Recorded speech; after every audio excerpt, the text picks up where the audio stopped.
ಆತ್ಮೀಯ H16 news ಅರ್ಧ ದೇಶದ ನಮಗೆ ಸ್ವಾಗತ. ನಾನು ನಿಮ್ಮ MI ಅದು ಮಲ್ಲಪ್ಪ ಜುದಾರ್. ಆತ್ಮೀಯರೇ, ಒಂದು ಘಟನೆ ನಡೆದು ಬಿಟ್ಟಿದೆ ನಮ್ಮ ಲಕ್ಷ್ಮಣ ಸವದಿಯವರ ಮನೆ ಹತ್ತಿರ ಮನೆಯಲ್ಲಿ ಅಲ್ರಿ. ವಿಶೇಷವಾಗಿ ಅವ್ರಿಗೆ ಭೇಟಿ ಆಗಲಿಕ್ಕೆ ಹೋದಂಥ DCC ಬ್ಯಾಂಕಿನ ಯೂನಿಯನ್ ವರ್ಕರ್ಸ್ ಯೂನಿಯನ್ ಅಧ್ಯಕ್ಷ ಹೋದಾಗ ಒಂದು ಘಟನೆ ನಡೆದ. ಆ ಘಟನೆ ಏನೇನಾಯಿತು ಅನ್ನೋದ್ರ ಬಗ್ಗೆ ಒಂದು ಸ್ವಲ್ಪ ನೋಡ್ರಿ, ಇದನ್ನು ಆಮೇಲೆ ವಿಶ್ಲೇಷಣೆ ಮಾಡೋಣ. ಏನು ನಂಗೆ ಗೊತ್ತಿದ್ರೆ ಹೇಳಬೇಕಲ್ಲ ಸರ್, ಕಾರಣಗಳು ಗೊತ್ತಿದ್ರೆ ಹೇಳಬೇಕಲ್ಲ. ನೀವು ಒಬ್ಬರು ಹೋಗಿದ್ರೆ ಇಲ್ಲ, ನಾವು 4-5 ಜನ ಹೋಗಿದ್ದೀವಿ ಸರ್.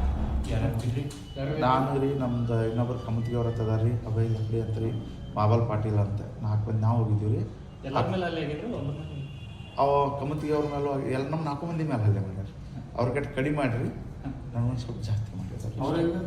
ಅವರಿಲ್ಲ ಇದ್ರಿಗೆ ಜಸ್ಟ್ ವೈಯಕ್ತಿಕದು ನನಗೆ ಅವ್ರಿಗೆ ಏನು ದ್ವೇಷ ಇರಲಿಲ್ಲ ರೀ. DCC ಬ್ಯಾಂಕ್ ಎಲೆಕ್ಷನ್ ಹಿಡಿದು ನಮ್ಮ ಮೇಲೆ ಅವ್ರು ಮಾಡಾಕ್ತಾರೆ.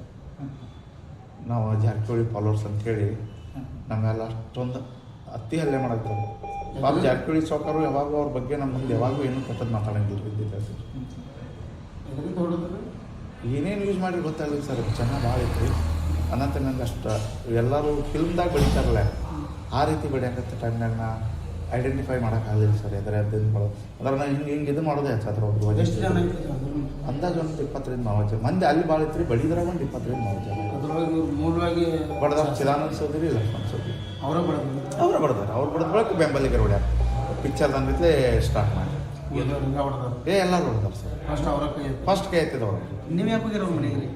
ಅದು BIಗಳಿಗೆ ನಮಗೆ ಒಂದು ಇದು ಬಂದಿತ್ತು ರೀ. ಆ BIಗಳು ಸೊಕ್ಕರ್ ಮನೆಗೆ ಹೋಗಿ ಬಾ ಅಂತ ಕರ್ಕೊಂಡು ಹೋದ್ರು. ಇಲ್ಲಿ ಇರೋ BIಗಳು ಇಲ್ಲ ಸರ್. ಅವ್ರಿಗೆ ನಮಗೆ ಏನೂ ಇಲ್ಲ ರೀ, ಎಲ್ಲಾಡೋದು. ಅವ್ರು ನಮ್ಮ ಬಗ್ಗೆ ಕೆಟ್ಟದ್ದು ಇರ್ಬೋದು ರೀ, ನನಗೇನು ಅವ್ರ ಬಗ್ಗೆ ಕೆಟ್ಟದ್ದಿರಲಿಲ್ಲ ಸರ್. ಇವಾಗ ಅಂದ್ರೆ DCC ಬ್ಯಾಂಕ್ ಎಲೆಕ್ಷನ್ದಾಗ ನಾವು ಜಾರಕಿಹೊಳಿ ಸಾವ್ಕಾರ್ ಫಾಲ್ ಓಡಾಡ್ತೀವಿ ಅನ್ನೋದೊಂದು ಭಾಳ ಸಿಟ್ಟು ಅವ್ರಿಗಿತ್ತು ರೀ. ಮೊನ್ನೆ ಅವ್ರು ಅಡ್ಯಾನ್ ಟ್ರಾನ್ಸ್ಫರ್ ಆಗ್ತಾರಲ್ಲ, ಶಂಕರ್ ನಂದೇಶ್ವರ ಆಗ್ತಾರೆ, ಅದನ್ನು ನಾನೇ ಟ್ರಾನ್ಸ್ಫರ್ ಮಾಡಿಸಿ ನಾನು ಸಿಟ್ಟಲೇ ಇವ್ರು ಇದನ್ನೆಲ್ಲ ಮಾಡಿದ್ವಿ ಸರ್. ಆ್ಯಕ್ಚುಲಿ ಅದ್ರಾಗ ನಮ್ಮ ಪಾತ್ರ ಏನೂ ಇಲ್ಲ ರೀ. ನಾವು ಹೇಳ್ರಿ ಹೆಂಗೆ ಆಗ್ತವೆ ಹೇಳ್ರಿ. ಆ ಸಿಟ್ಟು ಇಟ್ಕೊಂಡು ಅವ್ರ ಹಳೆ ಏನೋ ಮುಂಜಾನೆ ಅವ್ರಿಗೆ ಫೋನ್ ಮಾಡಿ ಹೇಳ್ದಂಗೆ ಕಾಣಿಸ್ತಾರೆ. ನಾವು ಅದು ಕೊಡ್ಲಿಕ್ಕೆ ಮಾಡಿ ಈಗ ನೀವು ಕಂಪ್ಲೀಟ್ ಮಾಡ್ತೀನಿ. ನಂದು ಏನೈತೆ ಕಾನೂನಾತ್ಮಕ ಎಲ್ಲ ಹೋರಾಟ ಮಾಡ್ತೀನಿ. ಒಂದು ಕಾನೂನಿಂದ ಹೋರಾಟ ಸಿಗಲಿಲ್ಲ ಅಂದರೂ ನನ್ನ ಸಾವಿಗೆ ನೇರ ಹೊಣೆ ಲಕ್ಷ್ಮಣ ಸೌದಿ, ಚಿದಾನಂದ ಸೌದಿ. ಸ್ವಾಭಿಮಾನದ ಮನುಷ್ಯ ಅದೀನಿ ಸರ್. ನಾನು ಸ್ವಾಭಿಮಾನ ಕಳ್ಕೊಂಡು ಬದುಕುವಂಥ ಶಕ್ತಿನೂ ನನಗಿಲ್ಲ. ಯಾಕಂದರೆ ಈ ವಿಷಯದಾಗ ನನ್ನ ಕಡೆ ಯಾವ ತಪ್ಪೂ ಆಗಿಲ್ಲ. ಮೊದಲೇದಾಗ ನಾನು ಸೌದಿ ಅವ್ರಿಗೆ ಒಂದು ಮಾತು ಮಾತಾಡಿದ್ದಿಲ್ಲ. ಡೈರೆಕ್ಟ್ ಚಾಲನ ಮಾಡೋದು. ನನಗೂ ಸ್ವಾಭಿಮಾನ ಸರ್. ಅವ್ರ ಕಡೆ ದುಡ್ಡು ಇರ್ಬೋದು ಸರ್, ನನ್ನ ಕಡೆ ಸ್ವಾಭಿಮಾನ ಭಾಳ ಅದ. ನಾ ಎಂದೂ ಸ್ವಾಭಿಮಾನ ಕಳ್ಕೊಂಡು ಬದುಕುವಂಥದ್ದು ಇದು ಮಾಡಿ ಬೇಕಾದ್ರೆ ಸಾಯ್ತೀನಿ. ಬೇರೆ ಸ್ವಾಭಿಮಾನ ಕಳ್ಕೊಂಡು ಬಿಡೋಂಗಿಲ್ಲ ಸರ್. ಇಲ್ಲಾಂದ್ರೆ ಅದು ಮುಂದೆ ಏನಾಗ್ತೈತೆ ನೋಡೋದು.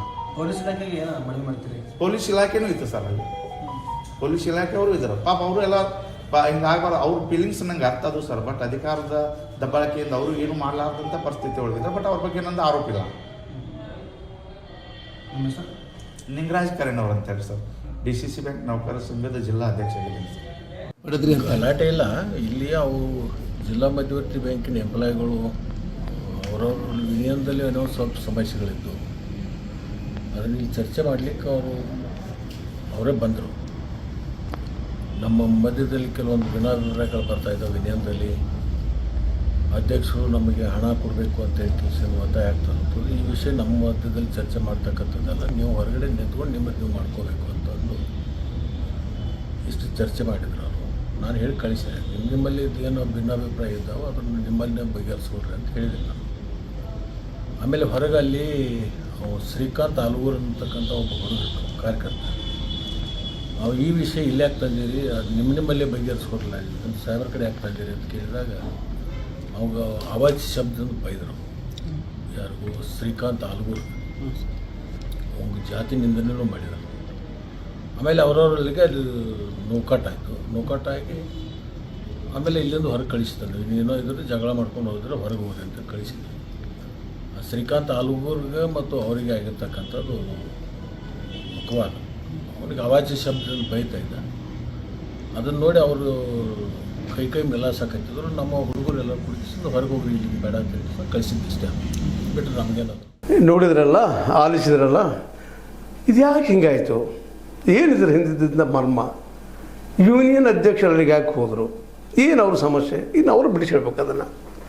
ಆದ್ರೆ ಸಮಸ್ಯೆ ತಂದು ಬಗೆಹರಿಸಬೇಕಾಗಿತ್ತು ಅಂತ ಅವ್ರಂತಾರೆ.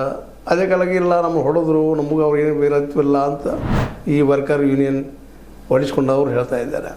ಇಲ್ಲಂತೆ ಹಲ್ಲೆ ಆಗಿದ್ದಂತೆ ನಿಜ. ಯಾಕೆ ಮಾಡಿದರು, ಯಾರು ಮಾಡಿದರು? ನಿಜವಾಗಿಯೂ ನಮ್ಮ ಲಕ್ಷ್ಮಣ ಸವದಿಯವ್ರು ಮಾಡಿದ್ರ ಅಥವಾ ಅವ್ರ ಮಗ ಚಿದಾನಂದ ಅವ್ರು ಮಾಡಿದ್ರ? ಅವರು ಆರೋಪ ಮಾಡ್ತಾ ಇದ್ದಾರೆ ಅವ್ರನ್ನ, ಆದರೆ ಅದು ನಿರಾಕರಿಸ್ತಾ ಇದ್ದಾರೆ, ಕಡಾಖಂಡಿತವಾಗಿ ನಿರಾಕರಣೆ ಮಾಡ್ತಾ ಇದ್ದಾರೆ. ಇದೊಂದು ರಾಜಕೀಯದಂತ ಹೇಳ್ತಾ ಇದ್ದಾರೆ. ಅದೇ ಕಾಲಕ್ಕೆ ಇಲ್ಲೊಂದು ನಾವು ಗಮನಿಸಬೇಕಾಗಿದ್ದೇನಪ್ಪ ಅಂದರೆ ಸ್ವತಃ ಅದರ ಅಧ್ಯಕ್ಷ, ಯೂನಿಯನ್ ಅಧ್ಯಕ್ಷ ಹೇಳ್ತಾ ಇದ್ದಾರೆ, ನಾವು ಚುನಾವಣೆಯಲ್ಲಿ ಜಾರಕಿಹೊಳಿಯವ್ರನ್ನ ಬೆಂಬಲಿಸಿದ್ದೀವಿ ಅನ್ನುವಂಥ ಮಾತು. ಅಂದ್ರೆ ಆ ಬೆಂಬಲಿಸಕ್ಕಾಗಿ ಹೊಡೆದ್ರ ಗೊತ್ತಿಲ್ಲ, ಅವ್ರು ಹಂಗೆ ಆರೋಪ ಮಾಡ್ತಾ ಇದ್ದಾರೆ. ನಾವು ನಿಜವಾಗಿಯೂ ಜಾರಕಿಹೊಳಿ ಬೆಂಬಲಿಗರು, ನಿಜವಾದ ಒಳ್ಳೆಯ ಜನ ಜಾರಕಿಹೊಳಿಯವರು, ನಮಗೆ ಅದನ್ನು ಗುರಿ ಇಟ್ಕೊಂಡು ಇಲೆಕ್ಷನ್ ಗುರಿ ಇಟ್ಕೊಂಡು ಹೊಡೆದಿದ್ದಾರೆ ಅನ್ನೋ ಆರೋಪ ಮಾಡ್ತಾ ಇದ್ದಾರೆ. 4 ಜನದ ಮೇಲೆ ಹಲ್ಲೆ ಆಗಿದೆ ಅಂತೇಳಿ. ಅದೇನೋ ಇರಲಿ, ಇದು ಈ ಸಂದರ್ಭದಲ್ಲಿ ಯಾಕೆ ಇತ್ತು ಅಂತ ಇದು ಭಾಳ ಮಹತ್ವದ. ಯಾಕೆಂದರೆ ಈಗಾಗಲೇ ನಾವು ಹಿಂದಿನ ಎಪಿಸೋಡಲ್ಲಿ ಮಾತಾಡಿದ್ವಿ ನಿಮ್ಮ ಜೊತೆಗೆ, ಮಂತ್ರಿಮಂಡಲ ವಿಸ್ತರಣೆ ಆಗುವಂಥದ್ದು. DK ಸಿ ಎಮ್ ಆಗ್ತಾರೋ, ನಮ್ಮ ಸಿದ್ದರಾಮಯ್ಯ ಸಿ ಎಮ್ ಆಗ್ತಾರೋ, ಯಾರು ಆಗ್ತಾರೋ ಇಲ್ಲ, ಅದು ಪ್ರಶ್ನೆ ಇಲ್ಲ. ಆದರೆ ಮಂತ್ರಿ ಮಾತ್ರ ಆಗಬೇಕಾಗದು ಇವತ್ತು ನಮ್ಮ ಸೌದಿ ಅವರು. ಆ ನೆಲೆಯಲ್ಲಿ ಏನಾದರೂ ಆಯ್ತಾ ಇದು, ಅಥವಾ ಮತ್ತೆ ಅವು ಕಾರಣ ಅನ್ನೋ ಸಹಿತ ಇವತ್ತು ವಿಚಾರ ಮಾಡುವಂಥದ್ದು. ಆದರೆ ಇದನ್ನು ಸಾರಾ ಸಗಟಾಗಿ ಅಲ್ಲಗಳದಂತಹ ನಮ್ಮ ಸೌದಿಯವರು ಈ ತನಿಖೆ ಆಗಲಿ, ತನಿಖೆ ಆದಮೇಲೆ ಗೊತ್ತಾಗ್ತಾನಂತ ಮಾತಾಡ್ತಾ ಇದ್ದಾರೆ. ಒಟ್ಟು ಏನೂ ಆಗಲಿ, ಇಲ್ಲಿ ಏನಪ್ಪ ನಾವು ಹೇಳಬೇಕಾಗಿದ್ದೇನೆಂದರೆ ಇಲ್ಲ, ಸೌದಿ ಮತ್ತು ಜಾರಕಿಹೊಳಿ ಮಧ್ಯೆಲ್ಲ ಇನ್ನಷ್ಟು ತುರ್ಸ ಹೆಚ್ಚಾಗ್ತಾ ನಡೆದಂತ. ಈ ತುರ್ಸು ಹೆಚ್ಚಾಗಬಾರ್ದಾಗಿತ್ತು. ಯಾಕಂದರೆ ಇಬ್ಬರು ಪ್ರಜ್ಞಾವಂತ ರಾಜಕಾರಣಿಗಳಂತೇಳಿ ಹಿಂದಿನ ಇತಿಹಾಸನೂ ಇಲ್ಲ ಜಾರಕಿಹೊಳಿ ಅವ್ರದ್ದು. ಇತ್ತೀಚೆಗೆ ಅವರು ಭಾಳ ಪ್ರಜ್ಞೆಯಿಂದ, ಚಾಣಾಕ್ಷತನದಿಂದ, ಬುದ್ಧಿವಂತಿಕೆಯಿಂದ ಎಲ್ಲರೂ ವಿಶ್ವಾಸ ಗಳಿಸಿಕೊಂಡು ರಾಜಕೀಯ ಮಾಡ್ತಾ ಇದ್ದಾರೆ. ಖುಷಿ ಕೊಡುವಂಥ ವಿಷಯ. ಯಾಕಂದ್ರೆ ಒಬ್ಬ ವ್ಯಕ್ತಿ ಬದಲಾಗಬೇಕಾಗಿದ್ದು, ಸಮಯ ತಕ್ಕಂಗೆ ಅದು ಅನಿವಾರ್ಯ. ಯಾವುದೋ ಕಾಲದಲ್ಲಿ ಯಾವುದೋ ಒಂದು ತಪ್ಪು ಆದದ್ದನ್ನು ನಾವು ರಿಪೀಟ್ ಅದನ್ನ ಹೇಳೋದ್ರಲ್ಲಿ ಏನಿಲ್ಲ, ಬದಲಾಗ್ತಾ ಇದ್ದಾರೆ. ಬಟ್ ಇವತ್ತು ಯಾಕೆ ಬಂತು ಹಿಂಸಾರೋಪದ್ದು ಅನ್ನುವಂಥ ಒಂದು ಪ್ರಶ್ನೆ ಇವತ್ತು. ಮತ್ತು ಸೌದಿ ಅವ್ರದ್ದು ಇಲ್ಲಿವರೆಗೆ ನಾವು ಕೇಳಿದಂಗೆ ನೋಡಿದಂಗೆ ಅಂಥ ಹಿಂಸಾರೋಪದ ಒಂದು ರಾಜಕೀಯ ನಾವು ಕೇಳಿಲ್ಲ.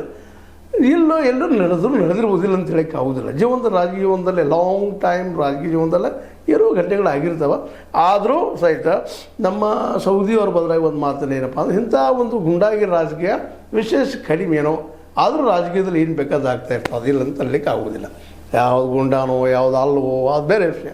ಆದರೆ ಇವತ್ತು ಮಾತ್ರ ಈಗ ಒಂದು ಸರಿಯಾಗಿ ಒಂದು ಕಂಡು ಬರುವಂಥ ವಿಷಯ ಏನಪ್ಪ ಅಂತಂದ್ರೆ, ಇನ್ನು ಮುಂದಿನ ದಿನಗಳಲ್ಲಿ ಈ ಸೌದಿ ವರ್ಸಸ್ ಜಾರಕಿಹೊಳಿ ಎನ್ನುವಂಥ, ಕತ್ತಿ ವರ್ಸಸ್ ಜಾರಕಿಹೊಳಿ ಎನ್ನುವಂಥ ಒಂದು ಧ್ವನಿ ಹೆಚ್ಚಾಗ್ತಾ ಹೋಗ್ತದೇನೋ ಅಂತೇಳಿ. ಆದರೆ ಅದು ಹಿಂಸಾರೂಪ ಆಗಬಾರ್ದಾಗಿತ್ತು, ಹಿಂಸೆ ಅದು ಹಿಡಿಬಾರ್ದಾಗಿತ್ತು. ಅವರು ಇವತ್ತು ಹೇಳುವಂಥವ್ರು, ಆರೋಪ ಮಾಡುವಂಥವ್ರು ನೇರವಾಗಿ ಅವರಿಬ್ಬರ ಮೇಲೆ ಆರೋಪ ಮಾಡ್ತಾ ಇದ್ದಾರೆ. ಅವರ ಹೊಡೆದ್ರಂದಾಗ ಇಲ್ಲಿ ಗುಂಪಿತ್ತು ಅಂತ ಹೇಳ್ತಾ ಇದ್ದಾರೆ. ಆ ಗುಂಪಿನಲ್ಲಿ ಆ ಜನರ ಮಧ್ಯದಲ್ಲಿ ಇವ್ರು ಯಾಕೆ ಅಲ್ಲಿ ಹೋದರು, ಅದು ಅವ್ರ ಮನೆಗೆ ಹೋಗಿ ಇದೆಲ್ಲ ಗರ್ಜ್ ಹಾಕತ್ತು ಅನ್ನೋದು ಅನೇಕ ಪ್ರಶ್ನೆಗಳು ಇಲ್ಲಿ ಹುಡ್ತಾ ಇರ್ತಾವೆ. ಯಾಕಂದ್ರೆ ಸಹಜದ ಇಲ್ಲಿ ಒಂದಕ್ಕೆ ಇದು ಚಪ್ಪಾಳೆ ಆಗ್ಲಿಕ್ಕೆ ಸಾಧ್ಯ ಇಲ್ಲ, ಎರಡೂ ಕೂಡಿದ ಚಪ್ಪಾಳೆ ಆಗುವಂಥದ್ದು. ಈ ಚಪ್ಪಾಳೆ ಆಗಬೇಕಾದ್ರೆ ಇಬ್ಬರು ತಪ್ಪಲ್ಲಿ ಇರಬೇಕಾಗ್ತದೆ. ಯಾಕೆ ಹೋದ್ರೆ ಅವ್ರ ಕಡೆಗೆ, ಏನು ಕೇಳಲಿಕ್ಕೆ ಹೋಗಿದ್ರು, ಅದನ್ನು ಇನ್ನೂ ತನಿಖೆಯಿಂದ ಗೊತ್ತಾಗುವಂಥ ವಿಷಯ. ಆದರೆ ಒಂದು ಕ್ಲಿಯರ್ ಆಗಿದೆ, ಏನಪ್ಪ ಅಂತಂದ್ರೆ ಇವರು ಆರೋಪ ಮಾಡ್ತಾ ಇದ್ದಾರೆ, ಜಾರಕಿಹೊಳಿ ಬೆಂಬಲಿಗರು ಅಥವಾ DCC ಬ್ಯಾಂಕ್ ಯೂನಿಯನ್ದ ಅಧ್ಯಕ್ಷರು, ಇಲ್ಲ ನಮ್ಮ ಹೊಡೆದು ಇವರು ಹಾಕಿದ್ದಾರೆ ಅಂತೇಳಿ ದವಾಖಾನೆ ಅಡ್ಮಿಟ್ ಆಗಿದ್ದಾರೆ, ತೆನೆನೂ ಹೊಡೆದು ಎಲ್ಲ ಗಾಯನೂ ಆಗಿದ್ದಾವೆ. ಆ ಮಾತು ಬೇರೆ.